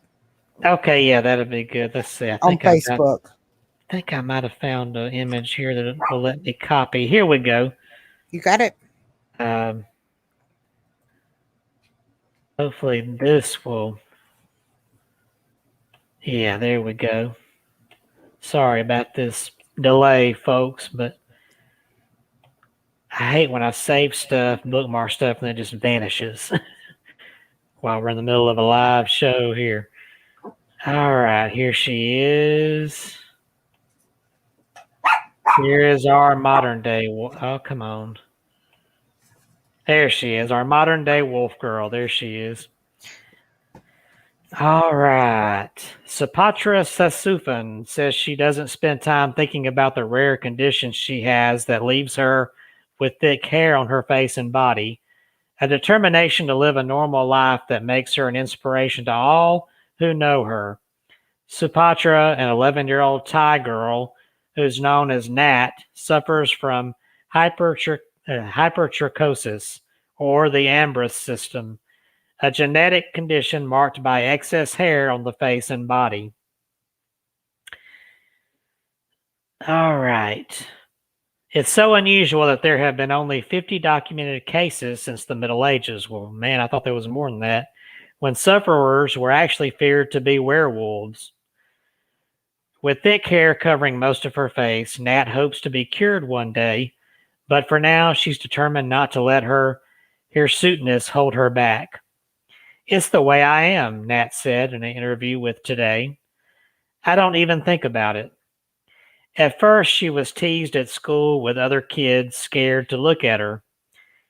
She did have a hard time at the beginning, says her teacher, but as time passed, she proved that she was just like anybody else. Those who know Nat describe her as a hard-working student who gets good grades and has won over her classmates to become one of the most popular kids at school. And she's no shrinking violet. She likes to sing, dance, and act, and her teachers describe her as very lively. Her hair has always grown back after doctors tried to remove it with laser treatments, and it's come in thicker with each passing year.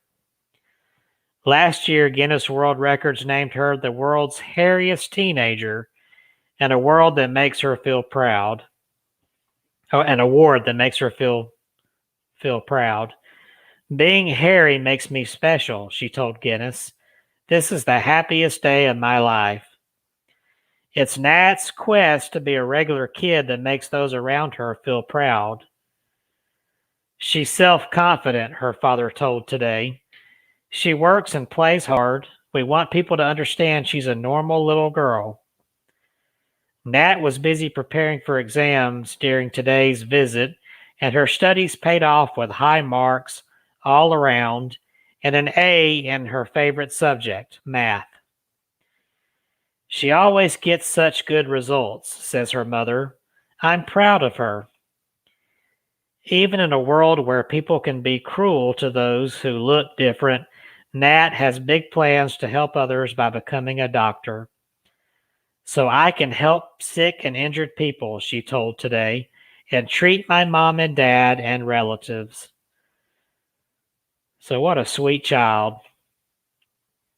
Yeah, I can imagine back in the old days that, people probably, when people had this condition in the dark ages, the other people automatically assumed werewolf, huh?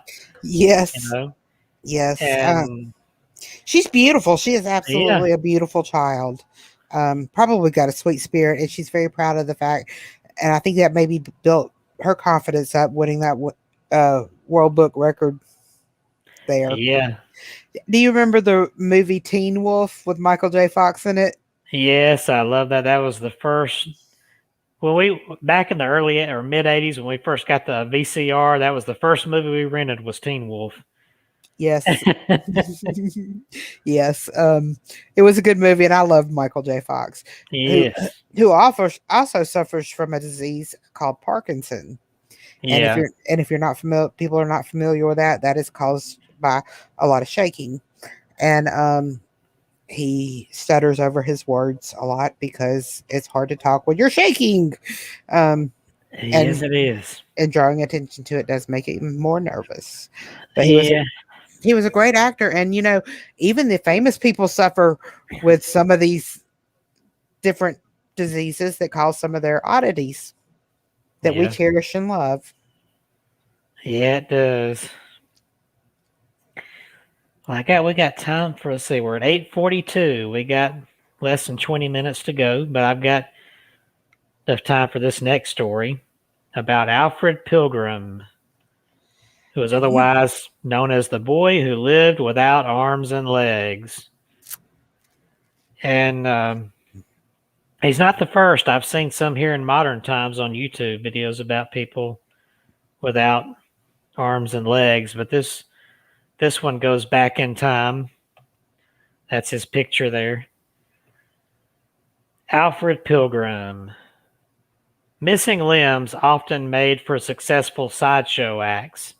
In the early 20th century, for example, Stanley Barrett was born with phocomelia, causing his limbs to be nothing more than flipper-like stumps.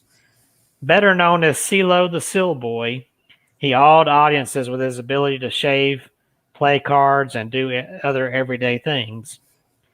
Frida Pushnik was born without arms or legs, but managed to sew, crochet, and type with her stumps. They were two of the most famous limbless sideshow stars who you can find plenty of information on in the book American Sideshow.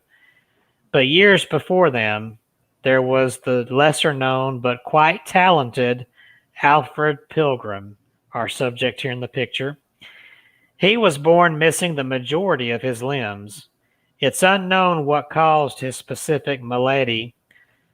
Pilgrim began exhibiting his unusual condition and abilities despite them around the year 1890. Under the care of a personal manager while on tour, he performed alongside other oddities, including Big Mary, known as the Woman Mountain, who was said to be as good-natured looking and comely as she was fat, strongman C.P. Blatt, who could break horseshoes, and William Wells, the man with the iron skull, who put on a headachy performance. But as for Alfred Pilgrim, he was pitched as the armless and legless boy. Described as a happy, carefree fellow, he was known to thread needles and perform other seamless, impossible feats. Among those other feats was his ability to write with remarkable elegance. Years later, in 1918, as an adult working for Barnes Circus, he took his talents to the Los Angeles courthouse to register for military duty and caused a stir with onlookers who did not know how he'd managed to sign his name. A newspaper described the scene, quote, holding the pen within the grasp of the short stub near his shoulder, he placed his name on the paper instantly and in grand style.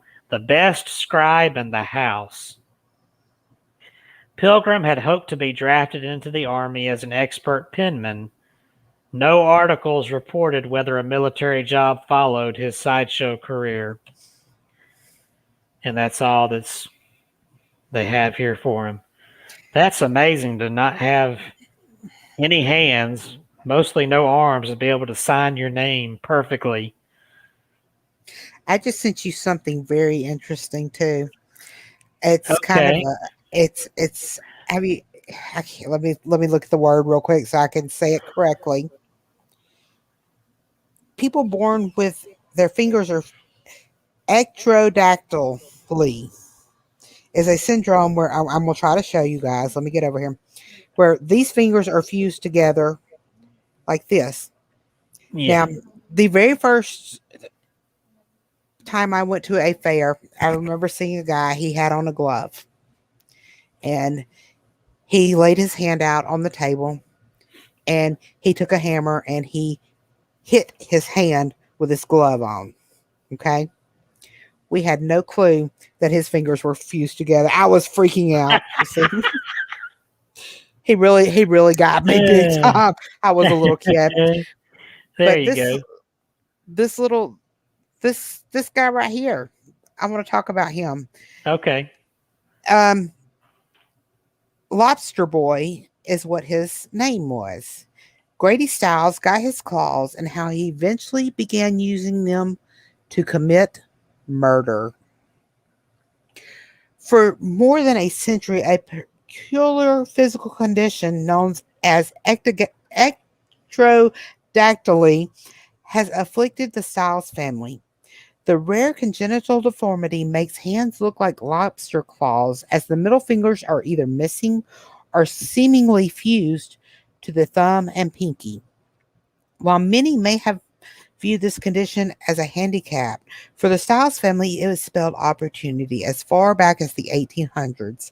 As the family grew and produced more children with the unusual hands and feet, they developed a circus, the Lobster family, which became a carnival staple throughout the early 20th century.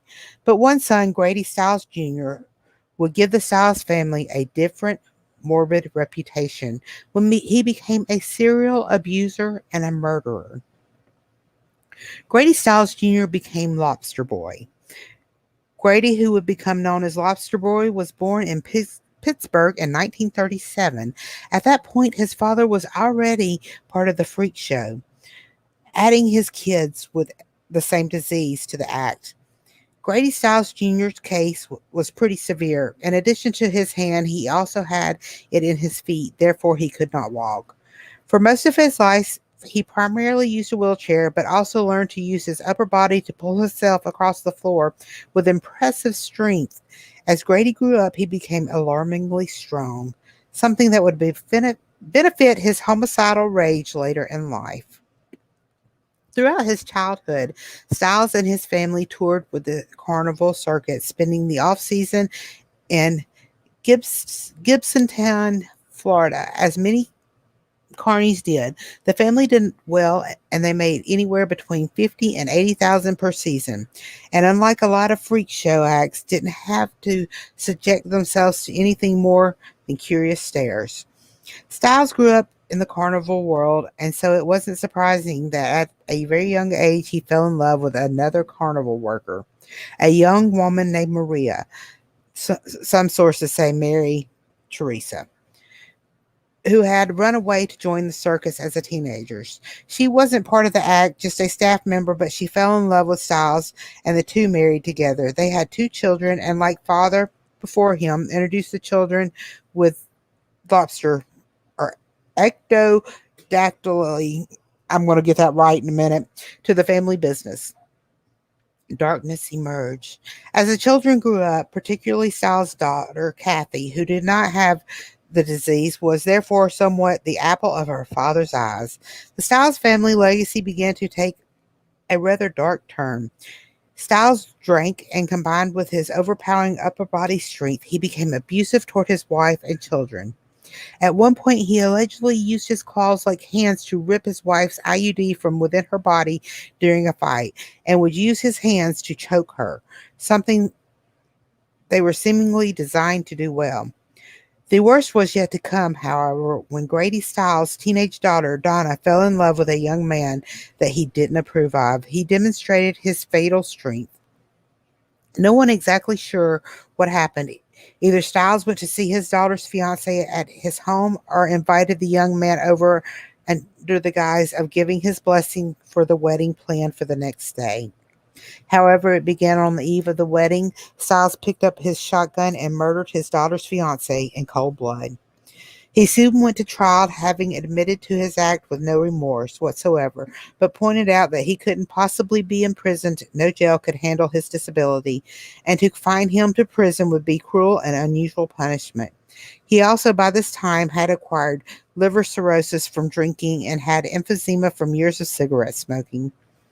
The court realized they didn't have no counter argument, and it was true that the prisons were not well equipped to deal with many disabilities, certainly not Styles' incredibly rare one, so they let him off with 15 years probation and he returned home.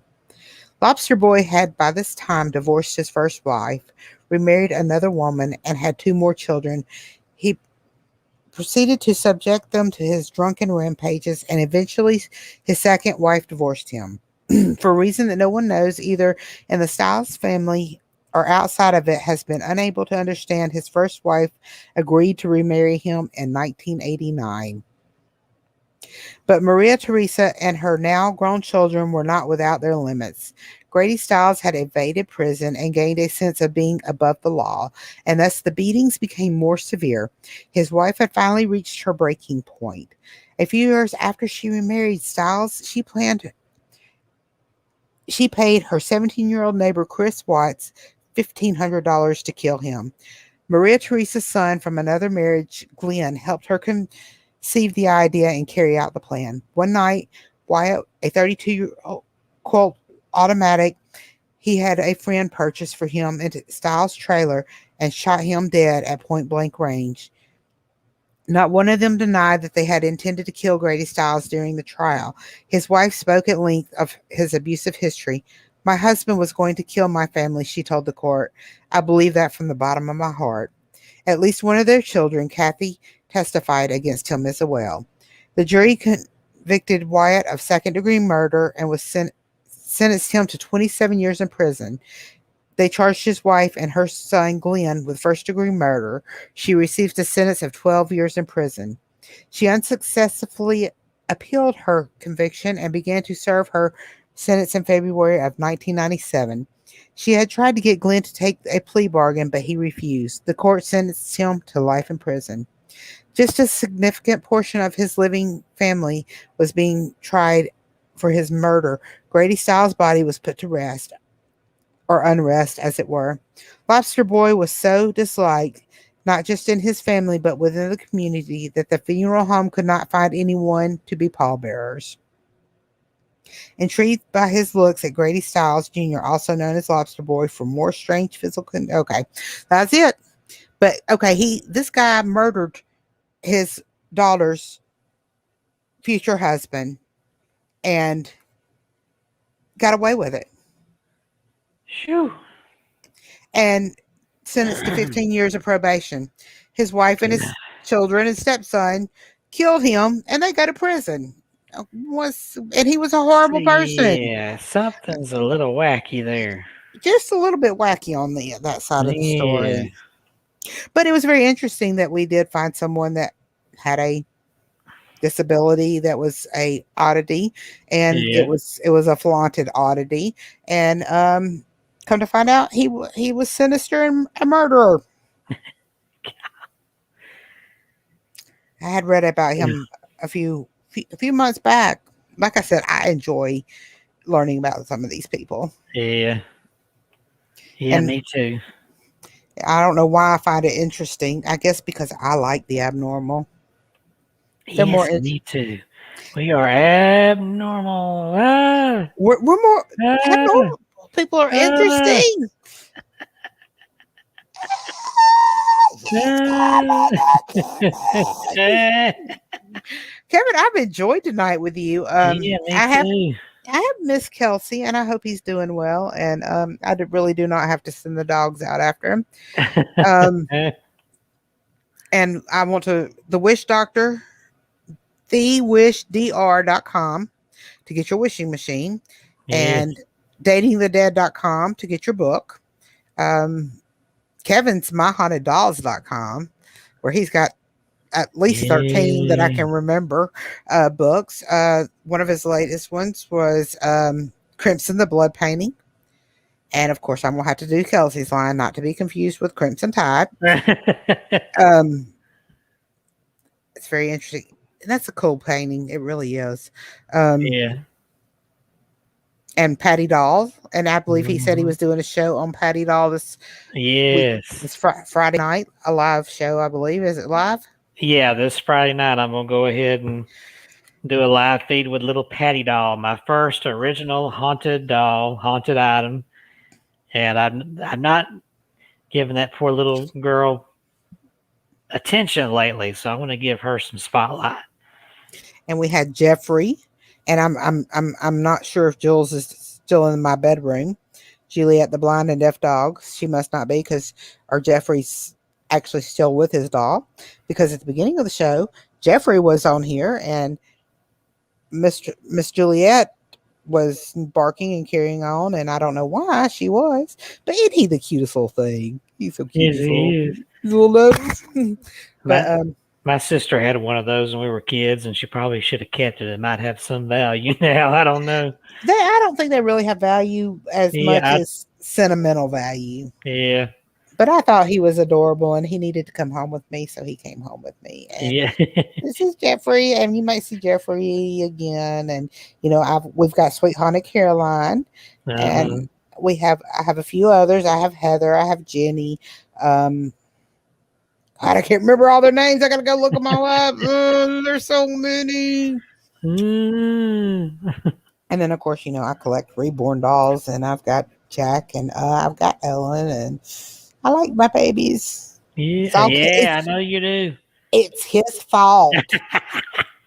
I'm the one that inspired. Yes, and and one of my favorite dolls that he has is Danny, and so Danny is one of my favorite dolls he has, and was one of the first ones I was introduced to. That's a haunted doll, and Danny's very interesting. And you have to show your other. Let's do next week. We've got to. Have you shown your animated doll? Since you have two of them, and I don't have one at all, and Kelsey's got one, and I don't have one at all. Just for a few minutes in the beginning of a show a few weeks back, I held them up, and then you remember you flipped me off on screen, so I had to. Oh, did I? I didn't realize we were live and that. I think I covered that up. Kevin would do that.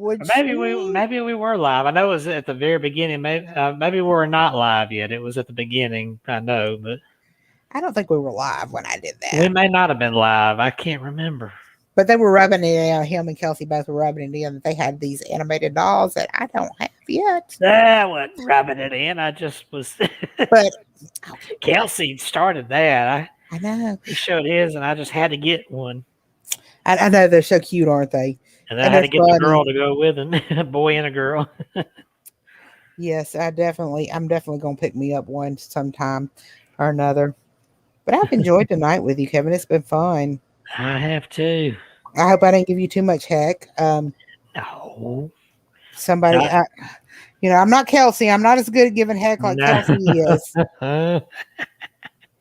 Let's see. We haven't done one of these. We got a couple of minutes left here, and we haven't done one of these little. Is this a promo video he had up here? I'm not sure. Where'd it go? Here it is. This one right here.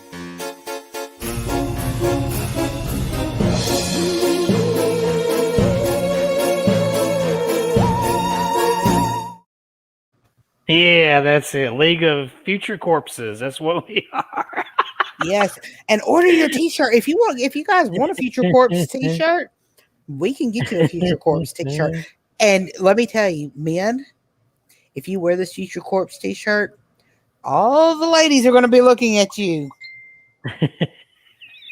And they won't. They will. This is an I imagine icebreaker. so. This is an icebreaker. It is an icebreaker for picking up some ladies. Uh, All you single men out there, and married men. It's a deterrent for you guys because you know them women are thinking, oh God, they're going to die soon. We don't want them, but but it's that they are cool shirts. yeah. We do get a lot of laughs and chuckles. Some people get them, and some people don't. We do like being future corpses. Yeah, we do. All right, it's 9 o'clock, so we are at our 2 hour point and time to sign off. And it's been It fun, has been guys. great.